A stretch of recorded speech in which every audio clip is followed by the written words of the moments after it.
Let's return to This Week in America. Here's your host, Rick Bratton.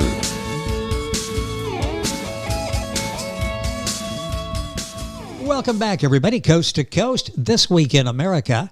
Family and Politics by Christa Baier is her story. From parental tyranny to communist control and finally freedom in a new world, what a life. And she says she's glad she doesn't have to go through it all again. Author Christa Baier loves writing. She said she finished a book, and that was one of her goals. She also loves traveling, worked on an airline for 15 years. She also loves swimming as well as writing. Sharing her remarkable story, Christa Baier, author of Family and Politics, with us on This Week in America. Christa, welcome to the program. It's so great to have you with us.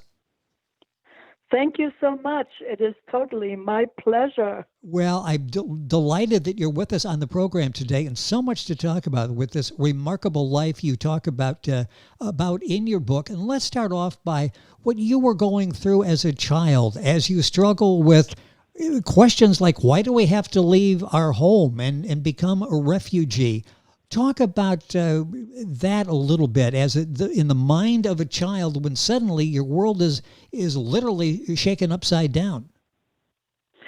Yeah, I was 5 years old, 5.5, and when we had to leave, it was February 1945. It was bitter cold, and in the middle of the night, we had to leave to catch the last train out of our hometown to destination unknown at that point. And as you read that, you suddenly are looking at it not just as a reader, but through Christa's eyes and the family going through this. Again, the whole world shaken upside down and what you had to go through. And talk about the challenges, especially as a young child living in a different city, totally different circumstances, different language as well. How difficult was that to make sense of your life at that point? It was very difficult. In fact, when we had to leave our birth city, and we wound up actually in the south of Germany, in Bavaria, and they have a dialect there that makes German sound like a totally different language.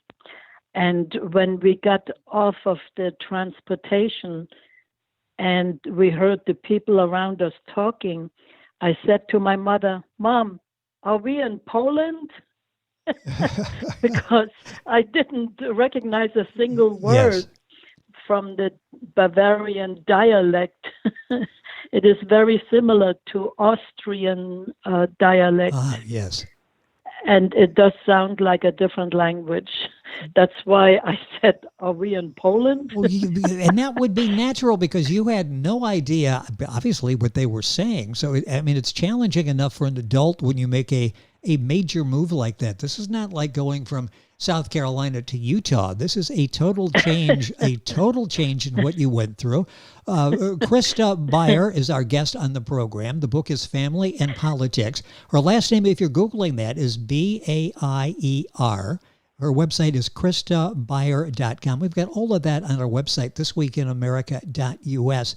Mention the different language, and you struggle with that to try to understand what it was they were saying and what language they were saying it in. What about different religion as well? Was that a challenge? Oh, that was a very big challenge, yeah, because southern Germany is 99.9% Catholic.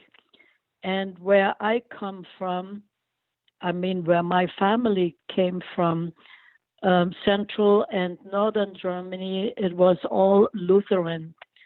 So the different religion was quite challenging because that in itself made us become ostracized.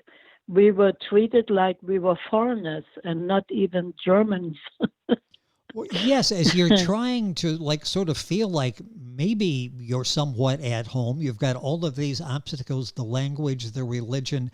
How difficult is it as you're trying to keep your faith, on the face of all these challenges. How do you go about doing that? It'd be pretty easy to walk away from your faith, I think. Well, yes, in a way I did.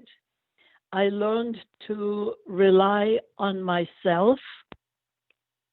I found out pretty quickly what I'm able to do and what not. And with so many points going against us, yes, we learned to temporarily retreat.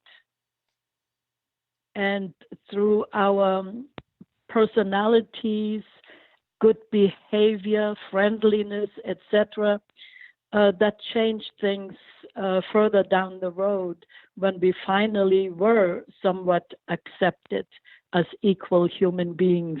But it took a while. It sounds like it, and that comes out in the book. The book is Family in Politics by Christa Baier. That's Baier.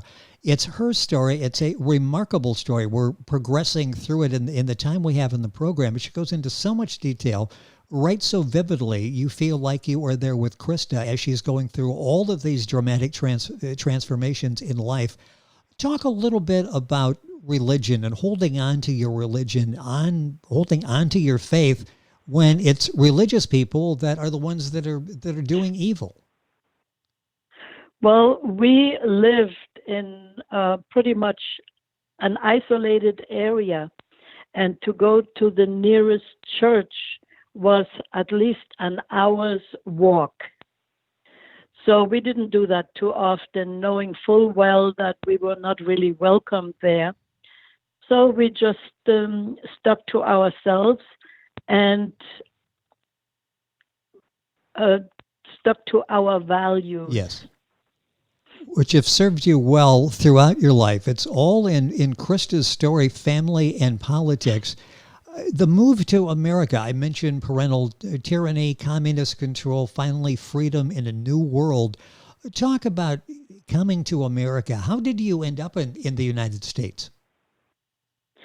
My mother's youngest sister was living with another sister in southern Germany, Bavaria, which had lots of bases for American soldiers. And my aunt and her sister, they started their own little business by washing the American soldiers' uniforms.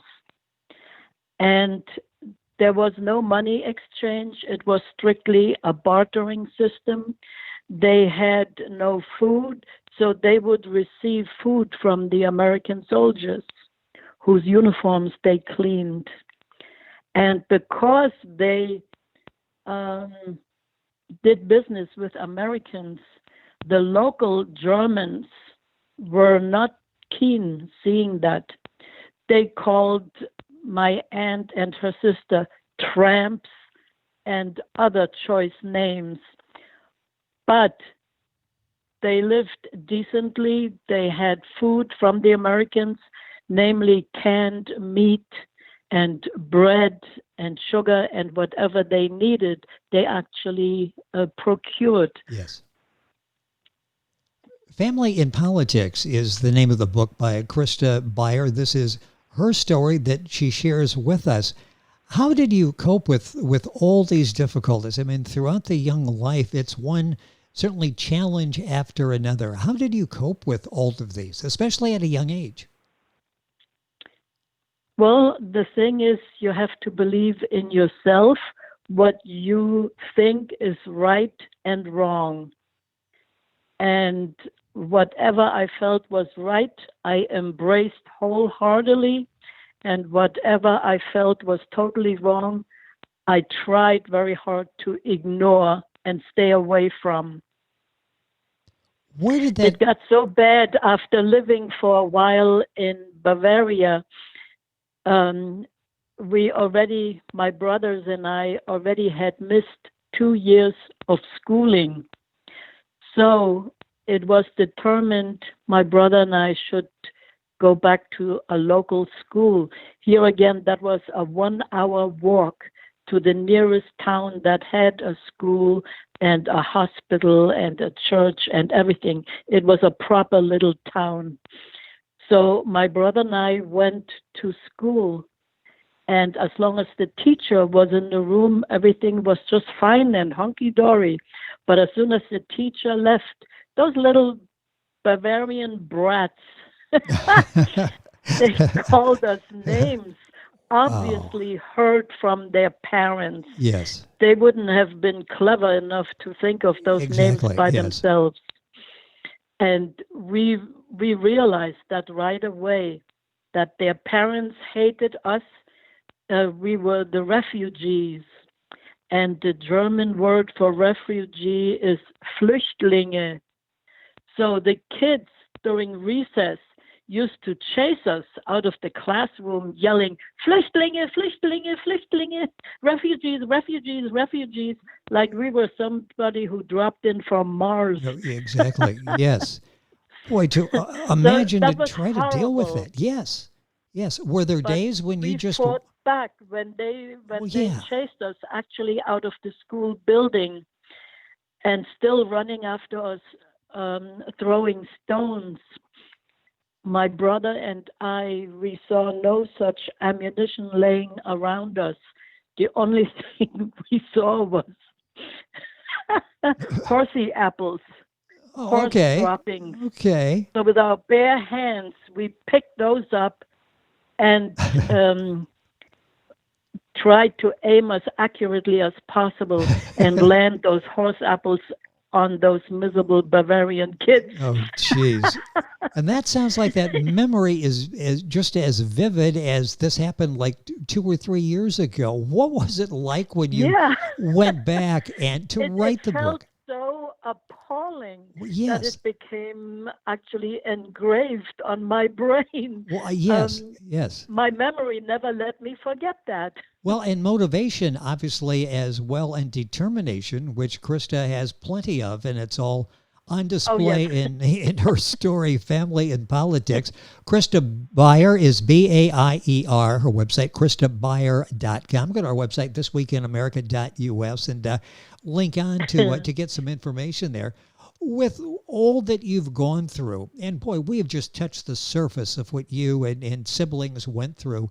What advice can you give to the younger generation today who may think they're going through tough times when they run out of data at the end of the month on their tablets or whatever? You went through situations that could have broken somebody. What advice do you have to the younger generation today?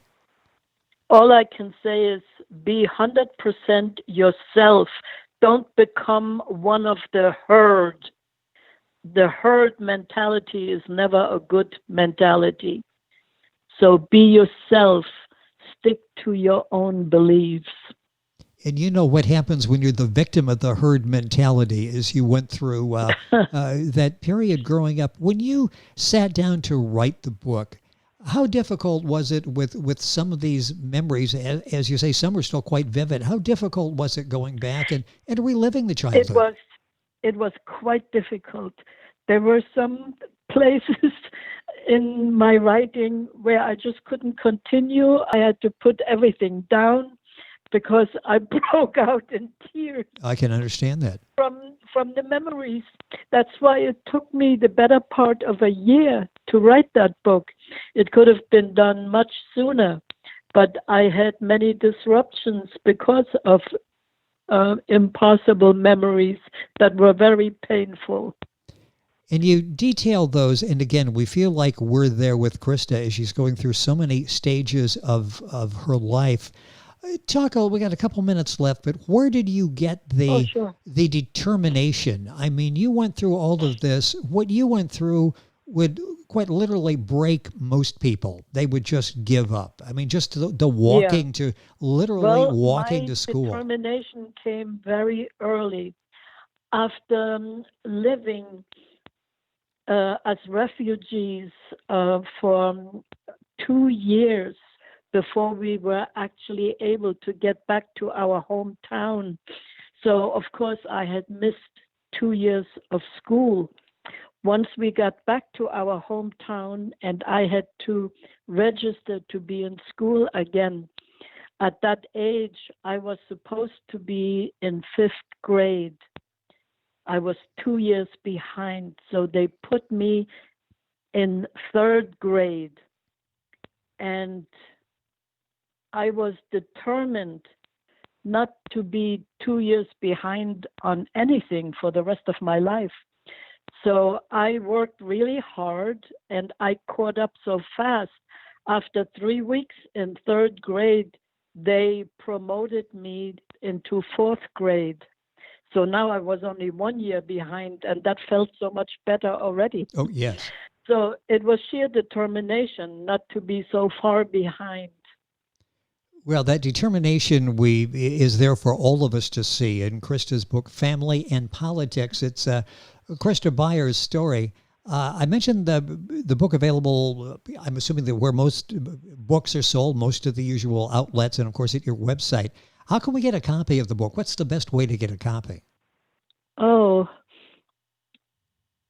I understand Amazon would be one way to get it at a reasonable price. Yes, it's think also available as an iBook for only $1.99, I believe. Boy, and that's... that sounds pretty good to me. That's a real good deal. That really is, and you'll come away with so many different emotions after you read Christa's story, Family and Politics. How are you doing today? You sound like loving life and totally enjoying everything. All of your writing as well as swimming. When I got out of bed this morning and opened my curtains, the first thing I saw was a beautiful dogwood tree in full bloom. And I love flowers and plants. I'm totally into nature. So when I saw that dogwood tree in full white glory, that just set the mood for the day. And it goes like that most days. I find something that pleases me. Well, there's a lesson in that as well. It may not be in the book Family and Politics, but there's another lesson from Christa. Just to take a few minutes, look around you, and appreciate what's there, because it's a wonderful, wonderful world we live there. Somebody once said just to look up, and they were talking about people in New York, and you're going so quickly, and it's like just stop, look at the architecture, look at the sky, if you can find it through all the skyscrapers, but just look around you. And there's such a beautiful world out there. No matter how difficult things get, you need to do that. First thing in the morning to set you right for the rest of the day. Don't put on the news right away and hear all the negativity. You don't need that.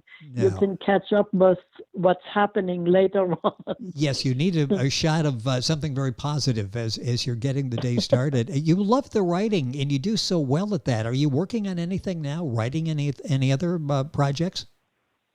No, I have not even thought about a next project. I laughed at myself earlier today by thinking out loud, oh, Christa, you're a one-book wonder. That made me laugh. Well, but yes, but there certainly has to be... I have to think hard what else I could write about that I know enough of to actually make a little book. It would be more like a pamphlet, I guess. Well, I'm sure it will be beneficial, and I wish you the best in doing that, because you're a very gifted writer. You. The message resonates in your book, Family and Politics. Christa Baier is our guest on the program. This is her story. It's if you're Googling that, it's Christa Baier, Baier. Our website is christabaier.com. You'll find all of that on our website, thisweekinamerica.us. Christa, it's been a pleasure having you on the program. Look out the window a little bit this afternoon. Enjoy the spring weather down there. And thank you so much for spending some time with us on the program. Thank you, Rick. It has been a pleasure. But somebody needs to come with a fire hose to wash away all the pollen that's turning everything yellowish green. Yeah, and we're inhaling all of that. That's the only the downside of this time of the year. If you breathe that in, suddenly you're going to have to find an antihistamine before the day is over to correct things. This is true because I do have an allergy. If I go out 2 minutes later, my eyes are tearing and I'm sneezing and coughing. Yes. So a good shot of antihistamine will ward that off. Well, just observe out the window. Just look out the window. You can have fresh air. And you can have that visual all at the same time.